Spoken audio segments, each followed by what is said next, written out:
আসসালামু আলাইকুম প্রিয় দর্শক, অন্য মঞ্চের আলাপচারিতায় আপনাদের সকলকে আমন্ত্রণ জানাচ্ছি। প্রিয় বন্ধুরা, প্রীতি, সালাম এবং শুভেচ্ছা নেবেন। কয়েকদিন ধরেই আমি বলার চেষ্টা করছি যে বাংলাদেশে আসলে হাওয়া বদলে গেছে, রাজনীতির হাওয়া। বিশেষ করে কেউ কেউ এটা হয়তো বিশ্বাস করছেন না। আজকে এই সাজানো রায়, যেটা অলরেডি সবাই জানে, যাই হোক, এই ফাঁকে হঠাৎ করে দেখলাম একটা নতুন খবর আর কি। জুলাই যোদ্ধারা জুলাই যোদ্ধারা ঠিক করছে যে ঢাকা শহরে খেলার মাঠের অভাব, সুতরাং ধানমন্ডি 32 নম্বরের যে বঙ্গবন্ধুর বাড়িটা, সে ঐতিহাসিক বঙ্গবন্ধু ভবনটাকে তারা এর আগে 2 দফায় ভেঙেছে। 5ই আগস্ট পুড়িয়ে দিয়েছে, পরে ফেব্রুয়ারিতে আবার সেটা বুলডোজার দিয়ে গুড়িয়ে দিয়েছে। এবার তারা মাটির সাথে মিশিয়ে সেখানে খেলার মাঠ বানাবে, এবং সেই জন্য তারা দুটো বুলডোজার ভাড়াও করেছে। বলছে এটা নাকি তাদের নিজেদের টাকায় ভাড়া করা, তাদের নাকি সরকার বুলডোজার প্রকল্পে কোনো টাকা দেয় নাই। সাধারণত এই নিউজ তো সব এই আকামে যত টাকা দেয়, এই যে আসিফ মাহমুদরে এই শাটডাউন ঠেকানোর জন্য 28 কোটি টাকা দিছে। এখন কথা উঠছে যে আসিফ মাহমুদ এই 28 কোটি টাকা কোথায় খরচ করছে আর কতখানি সে মারছে, এটা নিয়ে আবার একটা কেওয়াজ এসে। যাই হোক, ওইটা নিয়ে আজকের আলাপ নাই। এখন এই বুলডোজার ভাড়া করে তারা খুব আওয়াজ দিচ্ছে তারা যাবে, রায় ঘোষণার সময়ই যাবে। তো এর মধ্যে তারা ওই অনেকেই আবার কাছাকাছি চলে আসছে। তো আর্মি আজকে কিন্তু খুব হার্ড লাইনে রয়েছে। আর্মি বলছে না, এটা এখানে এসে টাফালিং করা যাবে না, এটা আইনে নাই।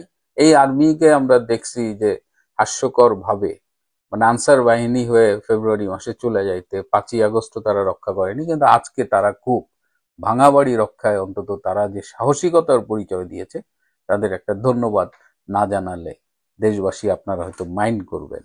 আপনারা আমাদেরই তো আর্মি। যাই হোক, একটা শহরের প্রাক্তন মেয়র তিনি ফেসবুকে একটা স্ট্যাটাস দিয়েছেন।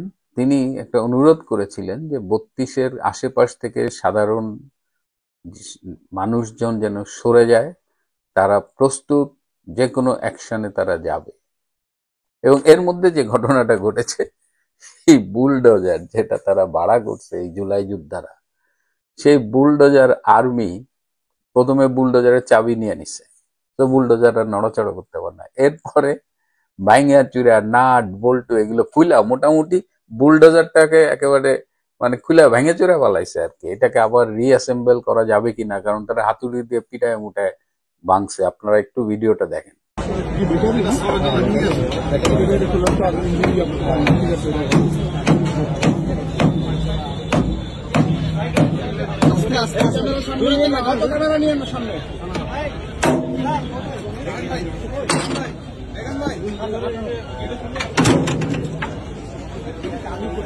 এই বুলডোজার দুইটা আপনাদের কি চেনা চেনা লাগে? এই বুলডোজার দিয়েই কিন্তু ফেব্রুয়ারি মাসে এই ধানমন্ডি 32 গুড়িয়ে দিয়েছিল, সেই একই মালিকের এই বুলডোজার দিয়ে আকামটা করতেছে। এখন যেহেতু বুলডোজার ক্ষতিগ্রস্ত হয়েছে এবং মালিক বলতেছে বুলডোজারের ভাড়ার টাকা নাকি তারা দেয় নাই। জুলাই যোদ্ধারা বলছে নিজের টাকায় ভাড়া করছি, কিন্তু মালিক বলতেছে ভাড়ার টাকা দেয় নাই। এবং মালিকের এখন তো আমসালা সব গেছে পুরা, মানে গো মা সা যেটাকে বলে, একেবারে পুরা মারা সারা আর কি। এখন তার বুলডোজারই অকেজো হয়ে গেছে। এখন সে কান্নাকাটি করতেছে যে এই বুলডোজারের টাকা কে দেবে। এখন কাউরে খুঁজে পাওয়া যায় না। কিন্তু ওই যে স্ট্যাটাসটার কথা বললাম, যে একজন প্রাক্তন মেয়র পাশের একটা শহরের, তিনি একটা স্ট্যাটাস দিয়েছে। এবং এই যখন আর্মি যখন এই বুলডোজার ভাঙচুর করতেছিল, বুলডোজার ভাঙবে কি, বুলডোজার নিজেই ভাঙচুরের শিকার হয়ে গেছে, ঠিক তখনই বিকট শব্দে একটা ককটেল বিস্ফোরিত হয়। এবং সেই ককটেল বিস্ফোরিত হওয়ার সাথে সাথে সাথে এই যে সাহসী জুলাই যোদ্ধারা, এখানে এই জুলাই যোদ্ধাদের একটা বড়ই অংশ ছিল বা লুঙ্গি পরা। বুঝেন এই লুঙ্গি পরে কারা আসছে? এরা সাধারণত মোহাম্মদপুরের বেহারিপট্টির থেকে আসে, বা এরকম ভাড়া টোকাই, অধিকাংশ হলো ভাড়া করা টোকাই, ভাড়াও রাস্তাঘাট থেকে টোকাই নিয়ে আসছে। এই টোকাই জুলাই যোদ্ধা যারা ছিল, লুঙ্গি তুলার দৌড়, মুহূর্তে জায়গাটা ফাঁকা হয়ে গেছে। আপনারা আমার ভিডিওটি যখন শুনছেন তখন হয়তো আপনারা দেখবেন যে আন্তর্জাতিক অপরাধ ট্রাইব্যুনাল নামের এই ক্যাঙ্গারু কোর্টটি তাদের ভার্ডিক্ট দিয়ে দিয়েছে। এখন বিষয়টা হচ্ছে কোথায় দেখেন, আমি আপনাদেরকে আজকে দেখাতে চাই এই আদালতটি কেন আনকনস্টিটিউশনাল, ইল্লিগাল এবং কর্তৃত্ব বহির্ভূত। এজাজরাও কেইফাবল না। কেন? প্রথম আসেন যে এই আন্তর্জাতিক অপরাধ ট্রাইব্যুনাল নামে যে বিচারটি হচ্ছে, এই আদালতে 2024 সালে সরকার পতনের আন্দোলনে যে প্রাণহানি বা সম্পদহানি ঘটেছে এটার জন্য বিচার করা যায় কি না। প্রথম কথা হচ্ছে যায় না। কেন যায় না? আপনারা আসেন যে 1971 সালে 26শে মার্চ থেকে 16ই ডিসেম্বর পর্যন্ত যে অপরাধ সংগঠিত হয়েছিল, ওই সময়ে বিচার করার জন্য 72 সালের সংবিধানে উপরে ভিত্তি করে একটি আইন করা হয়েছিল, যেটার নাম ছিল দালাল আইন। পরবর্তীতে দেখা গেল যে আন্তর্জাতিকভাবে যে স্বীকৃত অপরাধ 4টি অপরাধ, একটি অ্যাগ্রেশন, অর্থাৎ একটি দেশ যদি আরেকটি দেশকে দখল করে নেয়, আরেকটি হচ্ছে ক্রাইম অ্যাগেনস্ট হিউম্যানিটি, মানবতার বিরুদ্ধে অপরাধ, অর্থাৎ কোনো একটা বিশেষ জাতি, কোনো একটা গোষ্ঠী, কোনো একটা শ্রেণীকে যদি ওয়াইপ আউট করে দেওয়ার চেষ্টা করা হয়, সেটা হচ্ছে ক্রাইম অ্যাগেনস্ট হিউম্যানিটি। 3 নম্বর হচ্ছে জেনোসাইড। জেনোসাইড মানে হচ্ছে যদি নির্বিচারে ধনী গরিব ধর্ম বর্ণ নির্বিশেষে যখন কোনো বিশেষ মানে এলাকায় মানুষকে গণহারে হত্যা করা হয়, সরি, সেটা হিন্দু বৌদ্ধ খ্রিস্টান বলে কথা নয়, সেটা শিশু বৃদ্ধ আবাল বনিতা বলে কথা নয়, সবাইকে, এটাকে বলে জেনোসাইড। আরেকটি হচ্ছে সর্বশেষ, সেটি হচ্ছে ওয়ার ক্রাইম। ওয়ার ক্রাইমটা হচ্ছে যেমন যুদ্ধ চলাকালীন সময়ে নারীকে গনিমতের মাল বলে পাকিস্তানিদের হাতে তুলে দেওয়া, অর্থাৎ যুদ্ধের সময় নারীদেরকে ধর্ষণ করা, কারো ঘর জ্বালিয়ে দেওয়া, কারো পুকুরের মাছ তুলে নেওয়া, গোয়ালের গরুগুলো নিয়ে যাওয়া। কি কারণে? শুধুমাত্র যুদ্ধ চলছে, যুদ্ধের ভিন্ন পক্ষ হওয়ার কারণে, অথবা একটা হিন্দুকে মুসলমান করা, অথবা মুসলমানকে হিন্দুতে পরিণত করা, খ্রিস্টানকে জুইশকে খ্রিস্টানে পরিণত করা, অর্থাৎ মানুষকে ধর্মান্তরিত করা। এই সব অপরাধগুলোকে বলে ওয়ার ক্রাইম, অর্থাৎ ওয়ারের সময়ে এই সব অপরাধের বিচার করা সম্ভব হয় না। এবং সেগুলা, এই 4টি অপরাধের বিচার করার জন্য নুরেনবার্গ ট্রায়াল, টোকিও ট্রায়াল এবং ইসরায়েলে আইকম্যানের যে ট্রায়াল হয়েছিল, সেই ট্রায়ালগুলোতে ক্লিয়ারলি বলছে এই রকমের অপরাধ জাতীয়ভাবে, স্থানীয়ভাবে এবং আন্তর্জাতিকভাবে এই বিচার করা যাবে। তো সুতরাং এই বিচারগুলো করার জন্যই কিন্তু 1973 সালের আন্তর্জাতিক ক্রাইমস ট্রাইব্যুনাল অ্যাক্ট তৈরি করা হয়। অর্থাৎ এই ট্রায়ালের মূল উদ্দেশ্যই হচ্ছে, এই আইসিটির মূল উদ্দেশ্যটাই হচ্ছে 1971 সালের 26শে মার্চ থেকে 16ই ডিসেম্বর পর্যন্ত যে অপকর্ম সংগঠিত হয়েছিল সেটার বিচার করা।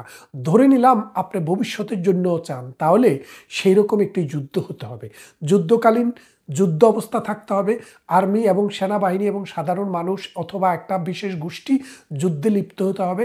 সেই যুদ্ধে, প্রলং যুদ্ধে যদি অসংখ্য মানুষের মৃত্যু হয়, আজকে পর্যন্ত জাতিসংঘে যে 1400 মানুষের মৃত্যুর কথা বলেছে, আপনারা সরকারে আছেন, আপনারা মাত্র 700 মানুষের কথা বলেছেন, যাদের মধ্যে অর্ধেকের বেশি সন্ত্রাস, সাদাবাজ, দুর্নীতিবাজ। আমাদের নাঙ্গলকোটেও একজনকে জুলাই যোদ্ধা বলা হয়েছে, সে কিন্তু ডাকাতি করতে যায় মারা গেছে, অথচ আওয়ামী লীগের সাথে বা যাদের ঘর ডাকাতি করছে তাদের কোনো সম্পর্ক নেই। তো সেই জন্য বলছি, এই রকম কোনো আজ পর্যন্ত আপনি হত্যা কতজন হয়েছে, কে হত্যা করছে সেটাও নির্ধারণ করতে পারেন নাই। তাই বাংলাদেশে 1971 সালের পর এখন পর্যন্ত সেরকম সিচুয়েশনে তৈরি হয়নি, যার জন্য এই মানে ইন্টারন্যাশনাল ক্রাইমস ট্রাইব্যুনালের যে প্রিফেস মুখবন্ধ, সেখানে যদি দেখেন বলা আছে 1971 সালের 16ই ডিসেম্বর পর্যন্ত যুদ্ধকালীন সময়ে যে হত্যাযজ্ঞ সংগঠিত হয়েছে, নারকীয় অপরাধ সংগঠিত হয়েছে, তার বিচার করার জন্য এই আইনটি। এখন আজকের দিনে আপনি যদি আরও পৃথিবীর 10টি বিচার দেখেন, যেমন মনে করেন সিয়েরা লিওনে বিচার হয়েছে যুদ্ধ অপরাধের, টোকিও ট্রায়াল হয়েছে, রুয়ান্ডা ট্রায়াল হয়েছে, তারপরে আপনি দেখবেন যে কসোভোতে ট্রায়াল হয়েছে, তারপরে তানজানিয়াতে ট্রায়াল হয়েছে, বাংলাদেশের পাশাপাশি আরেকটা দেশ আছে ক্যাম্বোডিয়া, সেখানে ট্রায়াল হয়েছে। আপনারা যদি সেই ট্রায়ালগুলো দেখেন, সবগুলো ট্রায়ালে কিন্তু আন্তর্জাতিক মানের, এইসব ট্রায়ালে যুদ্ধবর্তী সময়ের অপরাধের বিচার করার জন্যই শুধু এই ট্রায়ালগুলো হয়েছে। বাংলাদেশে যেটা করা হচ্ছে সেটা হচ্ছে ইম্পোজিশন, মানে জোর করে যেটা যে অপরাধের না, সেই অপরাধের বিচার করার চেষ্টা করা হচ্ছে। এবং বাংলাদেশে যে ওয়ার ক্রাইম মানে যুদ্ধাপরাধীদের বিচার হয়েছে, তারা সবাই কিন্তু 1971 সালের 26শে মার্চ থেকে 16ই ডিসেম্বর পর্যন্ত সময়ের জন্যই কিন্তু তাদের বিচার হয়েছে। এই গেল প্রথম পয়েন্ট। দ্বিতীয় পয়েন্টে আমি যেখানে বলতে চাই যে এই যে মনে করেন বিচার আদালত, এই বিচারে এখানে যে বিচারটি হবে, আমাদের বাংলাদেশে একটি সংবিধান রয়েছে, ৭৩-এর একটিও সংবিধানের অধীনেই কিন্তু করা হয়েছে। এখন সংবিধানের মধ্যে অথবা পার্লামেন্টে কোনো একটি আইন পাশ করলে দুইটির মধ্যে যদি কোনো কনফ্লিক্ট হয়, অর্থাৎ দুইটার মধ্যে যদি কোনো ধরনের দ্বন্দ্ব তৈরি হয়, তাহলে সংবিধানটা প্রাধান্য পাবে। আপনারা জানেন বাংলাদেশের যে বর্তমান সংবিধান, এই সংবিধানে বলা আছে ৬৭ বছর হওয়ার পরে সুপ্রিম কোর্টের অ্যাপিলেট ডিভিশন অথবা এই হাইকোর্ট ডিভিশনের কোনো জাজ তিনি আর কাজে থাকতে পারবেন না, তাকে অবসরে যাইতে হবে। তার মানে কি ৬৭ বছর হচ্ছে সর্বোচ্চ বয়স সীমা। তা এখন আপনি দেখেন যে জাস্টিস নজরুল ইসলাম, এই জাস্টিস নজরুল ইসলাম যে দুইটি আদালত চলছে আপনারা জানেন, ICT 1 এবং ICT 2। ICT 2 এর এই নজরুল ইসলামের উনি ২০০০ মানে আরও অনেক আগে তিনি জাস্টিস হিসেবে ৬৭ বছর হওয়ার কারণে অবসরে গেছেন। অবসরে যাওয়ার পর আজকে তার বয়স ৭৩ বছর। ৭৩ বছরের একজন মানুষ, যেখানে সংবিধানে ক্লিয়ারলি বলা আছে ৬৭ বছর হওয়ার পরে আপনি আর বিচার হওয়ার যোগ্য না, তাহলে তিনি কিভাবে বিচার হলেন? নাল অ্যান্ড ভয়েড, অবৈধ। আপনি কোনো বিধি দিয়ে, কোনো আইন দিয়ে, কোনো ঘোষণা দিয়ে, প্রেসিডেন্টের অর্ডিন্যান্স দিয়ে supreme law of the land যেটাকে বলে আমাদের কনস্টিটিউশন, সেটাকে বাদ করতে পারবেন না। 96 অর্থাৎ আমাদের সংবিধানের ৯৬-এর ১ আর্টিকেল ৯৬ প্যারাগ্রাফ 1-এ ক্লিয়ারলি বলা আছে যে আপনি ৬৭ বছরের উপরে থাকতে পারবেন না। সুতরাং এই জাজের নিয়োগ অবৈধ। দ্বিতীয়তে আসেন গোলাম মর্তুজা, যিনি ১ নম্বর এই ICT 1-এর চেয়ারম্যান।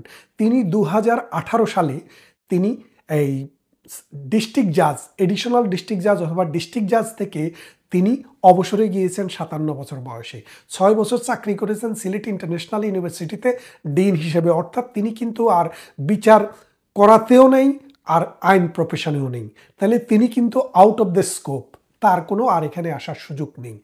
আর যদি তাকে জোর করেও আনেন, সেখানে আরেকটি ক্রাইটেরিয়া আপনাকে দেখতে হবে। বাংলাদেশে ৫৪ বছরে যেই সব মানে ডিস্ট্রিক্ট জাজকে যখন আপনার হাইকোর্ট ডিভিশনে এনে যখন আপনি নিয়োগ দিবেন, তখন অ্যাডহক ভিত্তিতে নিয়োগ দেওয়া হয়, অর্থাৎ ২ বছরের জন্য। ২ বছর পরে তার কার্যক্রম কর্মক্ষমতা দেখে তাকে স্থায়ী করা হয়। তো এই ২ বছরের জন্য যখন অ্যাডহক ভিত্তিতে দিবেন, তখন রুল হচ্ছে আপনাকে মিনিমাম 9 ইয়ার্স, অর্থাৎ 2 বছর হলো আপনার qualifying period as a temporary জাজ, আর বাকি 7 বছর হচ্ছে যদি আপনি চাকরি করেন, তারপরে যাই আপনি পেনশন পাবেন হাইকোর্টের, সুপ্রিম কোর্ট থেকে, নাহলে পাবেন না। এই জন্য যখনই কোনো অ্যাডহক জাজ নিয়োগ দেওয়া হয়, দেখা হয় তার বয়স আরও 10 বছর সার্ভিস দেওয়ার মতো আছে কিনা। অর্থাৎ ৫৭ বছরের উপরে চলে গেলে আর বাংলাদেশের হাইকোর্ট ডিভিশনের অ্যাডহক বিচারক হওয়ার জন্য তাকে কোয়ালিফাই হিসেবে ধরা হয় না। এই জাজের বয়স হচ্ছে 63 বছর। বাংলাদেশের ইতিহাসে হাইকোর্টে কোনো জাজকে 60 ইয়ার্স এইজে নিয়োগ দেওয়া হয় নাই। আমি আপনাকে বলতেছি 1971 থেকে 2024 সাল আপনি বাংলাদেশের সমস্ত জাজদের ইতিহাস ঘেঁটে দেখেন, তার মানে হচ্ছে তিনি ডিসকোয়ালিফাইড। এই দুই চেয়ারম্যানের কথা বললাম। এবারে আসেন এদের সাথে যে দুইজন করে জাজ দেওয়া হয়েছে। প্রথম ট্রাইব্যুনালে যে 2জন জাজ আছেন, এই 2জন জাজ নিয়োগ পেয়েছেন 2024 সালের অক্টোবর মাসে। নিয়োগ পেয়েছেন কিভাবে? অ্যাডহক জাজ হিসেবে। তারা লয়ার থেকে 10 বছর প্র্যাকটিস করলে হাইকোর্টে আপনি কিন্তু জাজ হতে পারবেন, এটাতে কোনো অসুবিধা নেই। কিন্তু এই যে আপনি জাজ হলেন, এটা হচ্ছে আপনার প্রথম বিচার। অর্থাৎ ওই 2জন জাজ জীবনে কোনোদিন একটি মামলায়ও জাজ হিসেবে বিচার করেননি অথবা ডিসিশন দেননি। তারা জীবনে এটাই তার প্রথম বিচার। তাহলে আপনি খেয়াল করেন, আপনি একটা দেশের প্রধানমন্ত্রীকে বিচার করছেন, একটা দেশের স্বরাষ্ট্রমন্ত্রীকে বিচার করছেন এবং আন্তর্জাতিক অপরাধ বিচার করছেন। সেই ক্ষেত্রে আপনার জ্ঞান, গরিমা, দক্ষতা, নলেজ এবং অভিজ্ঞতা, সবচেয়ে বড় হলো অভিজ্ঞতা। তার মানে এই 2জন জাজের একজন জাজেরও, এবং চেয়ারম্যান যিনি, তিনিও 2024 সালের অক্টোবরে নিয়োগ পেয়েছেন। এই তিনজনের একজনও একটি বিচার করারও তাদের কোনো অভিজ্ঞতা নেই। এই অভিজ্ঞতা হিসেবে তারা ট্রায়াল দিচ্ছেন ভবিষ্যতে মানুষের আরো গলা কাটার জন্য এই শেখ হাসিনার বিচার করে। তার মানে তো বুঝতে পারছেন যে এই বিচারটি সেলের হাতের মোড়া করে ফেলছে। 3 নম্বরে আপনি আসেন যে জাস্টিসদের যে নিয়োগ দেওয়া, জাস্টিসের নিয়োগের পরে সেখানে যারা বিচার করেন, এই বিচার পরিচালনা যারা করেন, সরকার পক্ষে থাকে হলো প্রসিকিউশন টিম, আর আসামি পক্ষে থাকে ডিফেন্স। এবং ডিফেন্সের এবং প্রসিকিউশনের যে লয়ার, আপনি দেখেন এই ডিফেন্সের লয়ার যিনি সরকার দিয়েছে, তিনি কিন্তু কোর্টে জাজের সাথে আলাপ করছে, স্যার আমি তো আমার আসামির খালাস পাবে বলে পত্রিকাকে বলেছি, আমি যদি বলি যে খালাস পাবে না তাহলে তো আপনারও সমস্যা আমারও সমস্যা। অর্থাৎ তারা ম্যানিপুলেট করার যে সিস্টেমটা সেটা প্রকাশিত হয়ে গেছে। এক। দ্বিতীয় আরেকটা জিনিস দেখেন, এই তাইজুল যুদ্ধ অপরাধীদের বিচার যখন, সত্যিকারের যুদ্ধ অপরাধীদের বিচার 71-এর বিচার যখন চলছিল, তখন তিনি এই রাজাকারদের পক্ষে দিনের পর দিন কিন্তু মামলায় লড়েছেন। এখন তিনি সাইড চেঞ্জ করছেন, মানে সাইড চেঞ্জ করে এখন তিনি প্রসিকিউশন হয়ে গেছেন। তাহলে দেখেন, যেই মানুষটা 2 দিন আগেও আপনি অপরাধীদের, ওয়ার ক্রিমিনালদের পক্ষের লয়ার ছিলেন, আজকে আপনি সরকারের পক্ষের লয়ার হয়ে গেছেন। জাজ, লয়ার, প্রসিকিউশন এবং ডিফেন্স সবাই জামাত এবং বিএনপির প্রোডাকশন। এখন এই যে আপনি জামাত বিএনপি প্রোডাকশন দিয়ে একটি নতুন নাটক করলেন, এই নাটকটি দেখতে হয়তো মনোজ্ঞ হবে, শুনতে হয়তো কান জ্বালাপালা করবে, কিন্তু ইতিহাস কিন্তু আপনাকে কখনো এটার জন্য ক্ষমা করবে না। তার মানেটা হচ্ছে আজকের যে বিচারটি হলো, এই বিচার এই আইনে চলে না, কারণ এই আইনটি এই অপরাধের বিচার করার জন্য হয়নি। এক। দ্বিতীয় যে জিনিসটি বললাম, জাজদের যে নিয়োগ অবৈধ, বাংলাদেশের কনস্টিটিউশন, বাংলাদেশের যে বিধি, সুপ্রিম কোর্টের বিধি মোতাবেক হয়নি। 3, এই যে আপনি যেই সব প্রসিকিউশন এবং ডিফেন্স নিয়োগ দিয়েছেন সেগুলা হলো বায়াসড। আর ফাইনালি আরেকটি জিনিস আপনাকে বলি, সেই জিনিসটি হচ্ছে, এই যে মনে করেন একটা বিচার হচ্ছে, আপাদমস্তকে আপনি প্রথম থেকে শেষ পর্যন্ত বিচার করছেন, আপনি নুরেনবার্গ ট্রায়ালে যান, টোকিও ট্রায়ালে যান, ওই ট্রায়াল হতে মিনিমাম 1 বছর সময় লেগেছে। এই ট্রায়ালটি হতে মাত্র জুলাই মাসে শুরু হয়েছে, আগস্ট, মানে বিচারের অ্যাকচুয়াল বিচারটি শুরু হয়েছে আগস্ট মাসে। আগস্টের 1 তারিখ থেকে অক্টোবর মাসে বিচারটি শেষ হয়ে গেছে। তার মানে আগস্ট, সেপ্টেম্বর, অক্টোবর, নভেম্বরে 4 মাসেরও কম সময়ের ভিতরে জাজমেন্ট হচ্ছে। আল্লাহর দুনিয়াতে 193টি রাষ্ট্র আছে, 50টির উপরে অপরাধের এইরকম আন্তর্জাতিক ট্রায়ালে বিচার হয়েছে। কোনো বিচার মিনিমাম শুরু থেকে শেষ, অর্থাৎ জাজমেন্ট দেওয়া পর্যন্ত সবচাইতে কম সময় লেগেছে ওই নুরেনবার্গ ট্রায়াল, যেটি অক্টোবর থেকে 1 বছরের 1946 সালের 45 সালের অক্টোবর থেকে 1946 সালের নভেম্বর পর্যন্ত 1 বছর সময় লেগেছে। টোকিও ট্রায়াল 2 বছর সময় লেগেছে, কিন্তু আমাদের এটা মাত্র 4 মাস সময় লেগেছে। এবং আরো ইম্পর্টেন্ট কথা হচ্ছে, বিধিতে বলা আছে 3 জন জাস্টিস থাকবেন, 1 জন চেয়ারম্যান, 2 জন সহকারী বিচারক। এই 3 জনের মধ্যে মিনিমাম 2 জন যদি না থাকে তাহলে শোনানো যাবে না, বিচার শোনা হবে না। কিন্তু গত 1 মাস থেকে এই গোলাম মর্তুজা সাহেব ছুটিতে আছেন, অর্থাৎ তিনি জাজমেন্ট লিখতেছেন, আর সকালে একজন জাজ শোনেন, বিকালে আরেকজন শোনেন, অর্থাৎ তারা যে আইন করছে সেটাও মানা হয়নি। তার মানেটা হচ্ছে কি, শোনার আগেই জাজমেন্ট লেখা হয়ে যাচ্ছে। ফাইনালি এই বিচারটি করার জন্য ইন্টারন্যাশনাল ক্রাইমস ট্রাইব্যুনাল অ্যাক্টটিকে 4টি এই প্রেসিডেন্টের অর্ডিন্যান্স দিয়ে সংশোধন করা হয়েছে। এখন বিষয়টা হচ্ছে, একজন প্রেসিডেন্ট অর্ডিন্যান্স দিতে পারে যদি একটি সংসদ থাকে, সংসদ না থাকলে প্রেসিডেন্টের অর্ডিন্যান্স জারি করার কোনো ক্ষমতা থাকে না। এখন বর্তমানে বাংলাদেশে কোনো সংসদ নাই, সুতরাং প্রেসিডেন্ট আইন তৈরি করার মতো কোনো অর্ডিন্যান্স জারি করতে পারবেন না। প্রেসিডেন্টের অর্ডিন্যান্সের মেয়াদ থাকে মাত্র 2 মাস, অর্থাৎ 60 দিনের ভিতরে যদি এই পার্লামেন্ট যদি সে আইনটি পাশ না করে তাকে মৃত বলিয়া ঘোষণা করা হয়। তাহলে এখন আপনাদের 6 মাস ধরে, 8 মাস ধরে, 5 মাস ধরে, 4 মাস ধরে প্রেসিডেন্টের অর্ডিন্যান্স দিয়ে আইন কইরা আপনি বিচার করছেন, এই বিচার রেকটিফাই করলো কে? অর্থাৎ আপনার এই অর্ডিন্যান্সটা রেকটিফাই করলো কে? সংশোধিত নাই, তাই এটিও অবৈধ।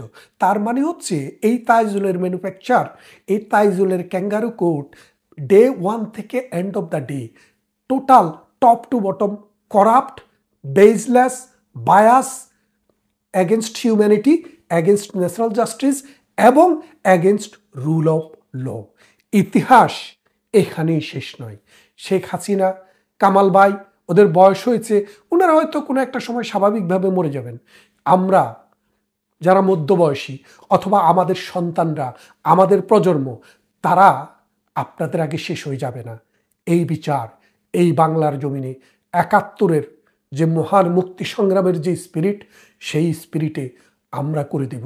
এটা আমাদের প্রতিশ্রুতি, এটা আমাদের ওয়াদা প্রজন্মের কাছে, বাঙালি জাতির কাছে, বাংলাদেশের কাছে, সভ্য দুনিয়ার মানুষের কাছে এবং মানবাধিকার এবং বিশ্ব সভ্যতায় যারা বিশ্বাস করে তাদের কাছে। ভালো থাকবেন। আল বদর, আল শামস এবং রাজাকারের বাচ্চারা এবং নাতিপুতিরা, আল শামস, আল বদর, রাজাকারের নাতিপুতিরা মিলেমিশে আবারও ৩২ নম্বর ভাঙতে আসছে। আমি কিন্তু বারবার বলেছি, বাংলাদেশ আওয়ামী লীগ, বাংলাদেশ ছাত্রলীগ, বাংলাদেশ যুবলীগ এবং বাংলাদেশের মুক্তিযুদ্ধের সকল শক্তিকে ভরসা নয়, ভয়ঙ্কর রূপে ফিরতে হবে। তা না হলে এই বাংলাদেশকে বাংলাদেশ রাখা যাবে না। বাংলাদেশ বিরোধী যত শক্তি আছে তাদের নির্মূল করতে হবে, আর ছাড় নয়।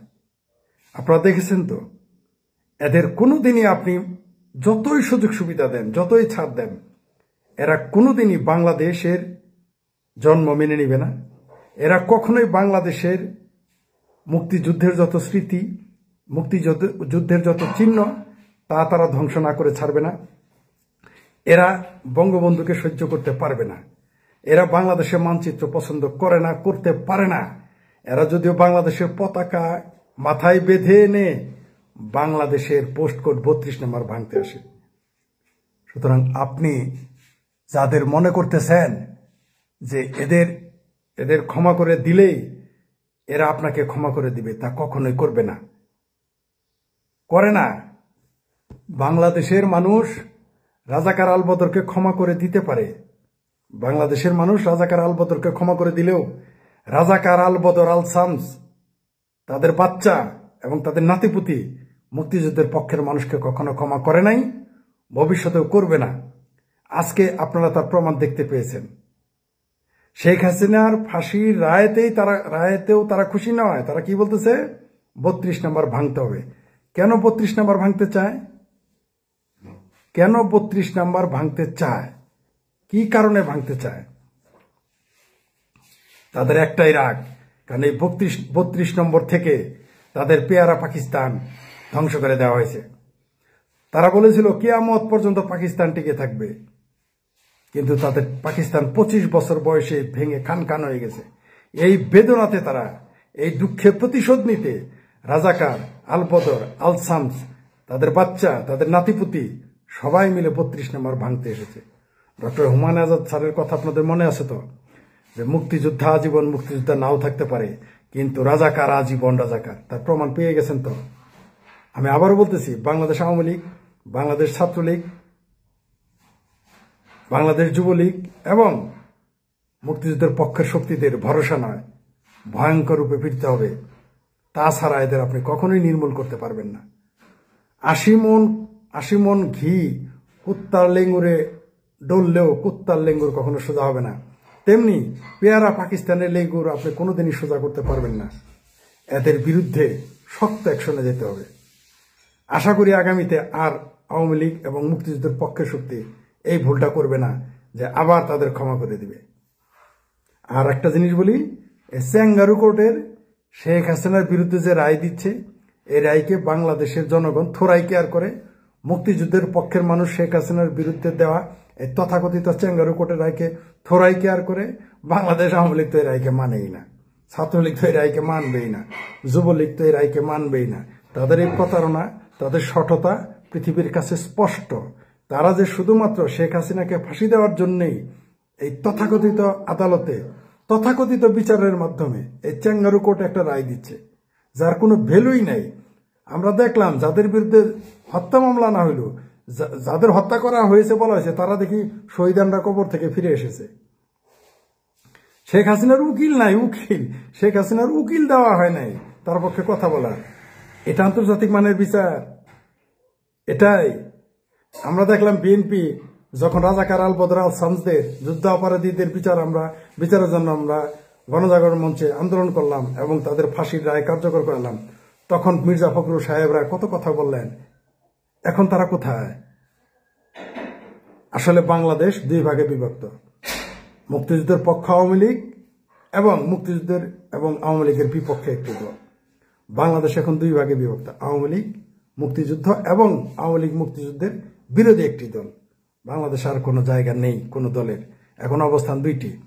আপনারা দেখতেছেন তো এই বিচারটা কত প্রহসনের বিচার হচ্ছে, হাস্যকর। তো বলে দেই বাসাধনেরা, এত সস্তা? রাজা 30 লক্ষ হত্যাকারীরা, অগণিত নারী ধর্ষণকারীরা বাংলাদেশে শেখ হাসিনার বিচার করবে আর বাংলাদেশের জনগণ মেনে নেবে? এই চ্যাঙ্গারু কোর্টের বিচার মানে কোন শালা? এই চ্যাঙ্গারু কোর্টের বিচার এই ইউনুস জামাতের চ্যাঙ্গারু কোর্ট মানে কে? না দেশে মানবে না বিদেশে মানবে? এটা তো হাস্যকর। পৃথিবীর সবাই জানে যে এটা প্রহসনের একটা বিচার হচ্ছে। শেখ হাসিনার রায়ের আগুনে পুড়ে মরবে ইউনুস। আজকে একটা বিশেষ দিন হিসেবে অনেকে গণ্য করছেন, বিশেষ করে আওয়ামী লীগের শাটডাউন কর্মসূচি চলছে। সারা দেশ কার্যত এই মুহূর্তে শাটডাউনে আছে, সারা দেশ অচল। রাজধানী ঢাকা থেকে দূরপাল্লার বাস ছাড়েনি, ঢাকার বাইরে থেকে দূরপাল্লার বাস আসেনি, এবং গতকাল আকস্মিকভাবে দক্ষিণ পশ্চিমাঞ্চলের 2 বিভাগ খুলনা বরিশাল পুরোপুরি পরিবহন ধর্মঘটও ডেকেছে অন্য একটা ইস্যুতে। সবকিছু মিলে সারা বাংলাদেশ বিকল। আমরা কয়েকদিন যাবৎ শুনছি যে ককটেল বিস্ফোরণ হচ্ছে এখানে ওখানে, বাসে আগুন দেওয়া হচ্ছে। গতকালকে শুনলাম একজন উপদেষ্টা, প্রথম পাকিস্তান সফরকারী উপদেষ্টা সৈয়দা রিজওয়ানা হাসানের বাড়িতে ককটেল বিস্ফোরণ করা হয়েছে। তার আগে শুনলাম ওই যে উপদেষ্টা ফরিদা পারভিন, ফরহাদ মাজহারের ওয়াইফ যিনি, তাদের একটা দোকান আছে মোহাম্মদপুরে, সেই দোকানে ককটেল বিস্ফোরণ হয়েছে। এনসিপির অফিসের সামনে বারে বারে ককটেল বিস্ফোরণ হচ্ছে। গ্রামীণ ব্যাংকের অফিসের সামনে, হেড অফিসের সামনে ককটেল বিস্ফোরণ হচ্ছে। সারা বাংলাদেশের বিভিন্ন অঞ্চলের গ্রামীণের কার্যালয়, গ্রামীণ ব্যাংকের কার্যালয়ে হামলা হচ্ছে। এগুলো কি? শেখ হাসিনার রায়কে কেন্দ্র করে সারা বাংলাদেশ আসলে ডক্টর ইউনূস, শুধু ডক্টর ইউনূস বললে ভুল হবে, ডক্টর ইউনূস এবং বাংলাদেশের স্বাধীনতা বিরোধী শক্তি আগুন জ্বালিয়ে দিয়েছে। এই আগুনের শেষ কোথায়? যারা আগুন জ্বালালো তারাই এই আগুনে পুড়ে মরবে। আজকে শেখ হাসিনার রায়, কিসের রায়, কার রায়?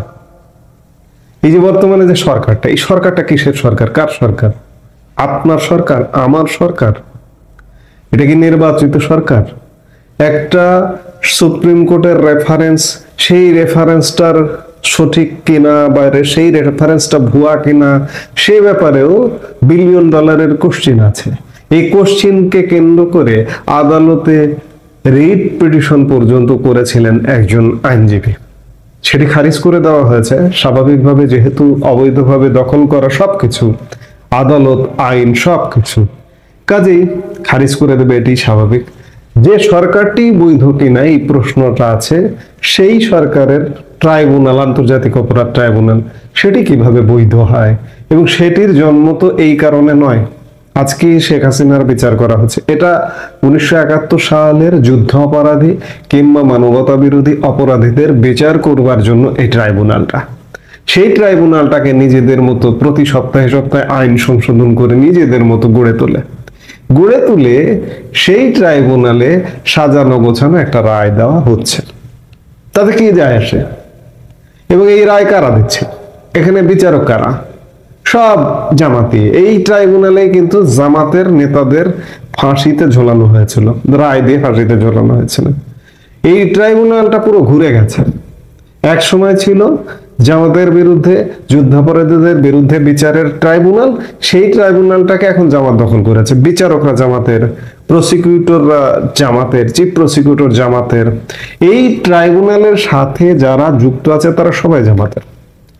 ইউনূস এক প্রকার বলা যায় যে এই ট্রাইব্যুনালটাকে জামাতের কাছে দিয়ে দিয়েছে, জামাতের একটা দলীয় আদালত হিসেবে দিয়ে দিয়েছে।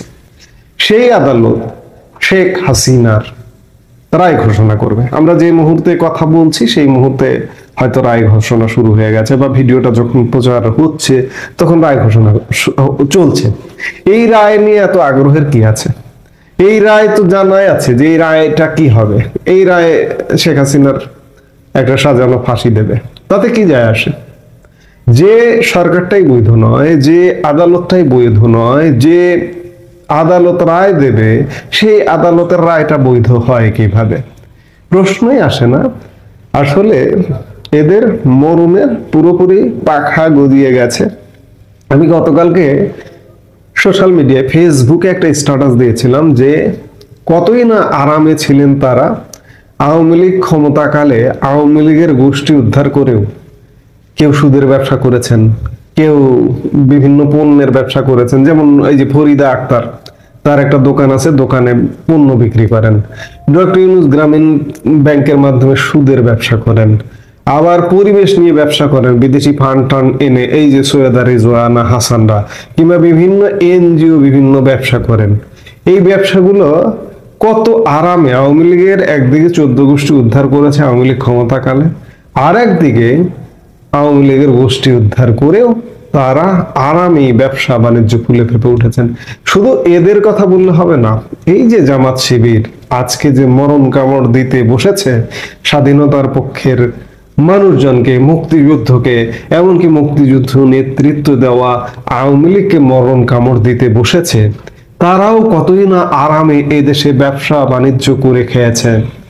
ছাত্রলীগ আওয়ামী লীগের লুঙ্গির তলে ঢুকে পড়েছে, আওয়ামী লীগ সেজেছে, ওয়েস্ট কোট পরে, মুজিব কোট আমরা যেটাকে বলি, সেই মুজিব কোট পরে জামাতের লোকজন আওয়ামী লীগ সেজে, শিবিরের লোকজন আওয়ামী লীগ সেজে বসে থেকেছে। এমনকি সেই সময়ের প্রধানমন্ত্রীর গণভবন থেকে শুরু করে প্রধানমন্ত্রীর কার্যালয় পর্যন্ত সেসব জায়গাতেও এই জামাত শিবির ঢুকে বসেছিল। কতই না আরামে ছিল আসলে। এবং আরামে থেকে এই গোষ্ঠীটি ষড়যন্ত্রের জাহাজে উঠেও আওয়ামী লীগকে ষড়যন্ত্রের মাধ্যমে ফেলে দিয়ে দেশটা দখল করে ফেলেছে, এবং দখল করেই আওয়ামী লীগকে জ্বালিয়ে পুড়িয়ে মারার প্রজেক্ট নিয়েছে তারা। যে আগুন জ্বালিয়েছে এই আগুনেই এই ষড়যন্ত্রীগণ পুড়িয়ে না মরা পর্যন্ত এদের রক্ষা নেই। সার্বিক অবস্থা বিচার বিশ্লেষণ করে এটা অন্ততপক্ষে নিশ্চিত, এই যে গত কয়েকদিনের এখানে হামলা ওখানে হামলা, এদের উপরে হামলা শুরু হয়েছে। এবং এদের উপরে হামলা আসলে কে করছে? এটাকে আওয়ামী লীগ করছে এটা বলার কোনো কারণ নেই। এই দেশটাকে অস্থির করতে চায় কারা? জঙ্গিরা। অস্থির করে জঙ্গিরা এই মুহূর্তে তো উন্মুক্ত। বাংলাদেশে তো হামলা করছে, তারা ভারতে গিয়ে পর্যন্ত হামলা করছে। দেখুন না কি ঘটে। এই যে এই মুহূর্তে শেখ হাসিনার রায়কে নিয়ে তারা উল্লাস করবে, সেই মুহূর্তেই ভারত না জঙ্গিদের সাহায্য করে ছেড়ে দেয় বাংলাদেশের। কারণ ভারতে ওই যে জঙ্গি হামলা, দিল্লি যে লালকেল্লা জঙ্গি হামলা, সেই হামলায় বাংলাদেশি যোগ অত্যন্ত জোরালো ভাবে পেয়েছে। ভারতীয় গণমাধ্যমে এটা ব্যাপকভাবে আলাপ আলোচনা ইতিমধ্যে হওয়া শুরু হয়েছে, হচ্ছে। জাস্ট ভারত অফিসিয়ালি প্রকাশ করা বাকি, বা ভারতীয় গোয়েন্দা সংস্থার রিপোর্টটা ভারত সরকারের হাতে দেওয়াটা বাকি। এই উল্লাসটা হয়তো উল্লাস হবে না, উল্লাসের আগেই ঘটনা ঘটে যাবে। উল্লাস করতে করতে ফুটিয়ে দেবে। কাজেই যে আগুনটা বাংলাদেশে জ্বালিয়ে দেওয়া হলো, সেই আগুনে এরা পুড়ে ছারখার হয়ে যাবে। কারণ প্রতিহিংসার রাজনীতি এরা শুরু করেছে। আমি বললাম যে আওয়ামী লীগের 14 গোষ্ঠী উদ্ধার হয়ে গেছে, উদ্ধার করা হয়েছিল, আবার ষড়যন্ত্রে সামিল হয়েছিল। আওয়ামী লীগ আসলে কিচ্ছু বলেনি। তবে আওয়ামী লীগ মনে হয় শিখলো যে কিভাবে দানব হতে হয়, কিভাবে দমন করতে হয়, ব্যবসা বাণিজ্য সব বন্ধ করে দিতে হয়। আওয়ামী লীগের যেমন ব্যবসা বাণিজ্য জীবন জীবিকা বন্ধ করে দিয়েছে, এগুলো কিভাবে বন্ধ করে দিতে হয়। এই যে ষড়যন্ত্রকারী এনজিও ব্যবসায়ীরা, সুদ ব্যবসায়ী, পরিবেশ ব্যবসায়ী, কিংবা এই যে জামাত শিবিরের বিভিন্ন ব্যবসায়ী গ্রুপ, বিভিন্ন প্রতিষ্ঠান, এগুলো যে আওয়ামী লীগের আমলেও কি আরামে চলেছে, আওয়ামী লীগকে মনে হয় শিখিয়ে দিল। কারণ আওয়ামী লীগ আসবেই, আওয়ামী লীগ ফিরবেই। আওয়ামী লীগকে কেউ যদি দাবিয়ে রাখতে চায়, এটা পারবে না আসলে। কদিন আগেও যারা বলছিল যে আওয়ামী লীগ শেষ, আওয়ামী লীগ আসবে না, কিন্তু না, আওয়ামী লীগ আসছে। খুব বড় ধরনের ধেয়ে আসছে, খুব বড় ধরনের সাউন্ড পাওয়া যাচ্ছে। আমি কানে সাউন্ড পাই, আমার কান আছে হয়তো, আমি সাউন্ড পাই। আপনার কান নেই, আপনি সাউন্ড পান না, এটা আপনার ব্যাপার। কাজেই আওয়ামী লীগ আসলে কি পরিণতি হবে? আবার কি লুঙ্গির তলায় এরা ঢুকবে আওয়ামী লীগের, ছাত্রলীগের? আমার মনে হয় না এবার এটা সম্ভব হবে। কারণ এবার এই যে গত 16 মাস যাবত তৃণমূলের সাধারণ মানুষ, নেতা কর্মী যেভাবে ভুগছে, কেউ যদি কোনো এমপি মন্ত্রী বা নেতার তলায় গিয়ে ঢোকে, কোনো জামাত শিবির বা এই জঙ্গিরা বা এই যে ব্যবসায়ীরা যারা দেশটাকে দখল করেছে, তারা যদি ঢুকতে চায়, তাদের মনে হয় তৃণমূলের কর্মীরাই সাইজ করে দেবে। কাজেই এই যে শেখ হাসিনার রায়, এই রায়ের আগুনটা যে জ্বালানো হলো, এই আগুনে ইউনূস এবং তার সঙ্গী সাথীরা, রাজনৈতিক দল জামাত, বিএনপি বা অন্যান্য যারা আছে, তারাই জ্বলে পুড়ে মরে ছারখার হয়ে যাবে। পরিস্থিতি কিন্তু সেদিকেই যাচ্ছে। কাজে আজকে রায়ে কি হলো, এই রায় সাজানো রায় মৃত্যুদণ্ড ঘোষণা করবে, এটা আগে থেকেই। যে সময় জামাতের নেতাদের, যুদ্ধাপরাধী নেতাদের বিচার করা হয়েছিল, সেই বিচারের সময় এরা পণ করেছিল যে আমাদের যদি কোনোদিন সুযোগ আসে আমরাও ফাঁসিতে ঝুলিয়ে দেব। আজকে সেই ফাঁসিতে ঝোলানোর রায় ঘোষণা করবে। এই রায়ের 1 পয়সা মূল্য নেই এই মুহূর্তে।